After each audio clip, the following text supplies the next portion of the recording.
Di setiap rumah ada cerita perjuangan tentang keluarga yang tetap bertahan meski dihadapkan pada ujian sakit yang berkepanjangan.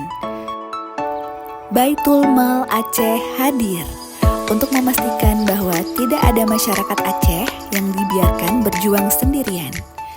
Melalui program bantuan bagi keluarga dan penderita sakit kronis, Baitul Mal Aceh menyalurkan dana zakat untuk meringankan beban hidup mereka yang sedang diuji.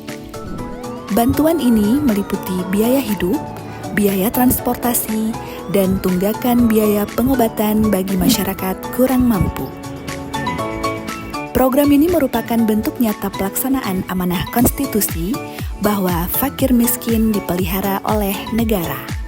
Bantuan diberikan kepada keluarga miskin di Aceh, terutama pasien penderita sakit kronis yang sedang menjalani perawatan di rumah sakit, baik di Aceh maupun di luar daerah.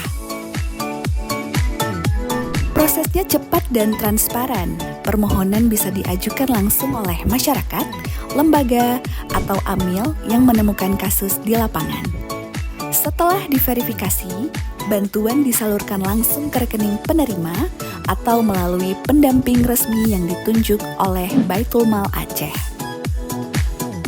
Program ini memastikan bahwa dana zakat digunakan secara cepat, tepat, dan sesuai syariat Islam.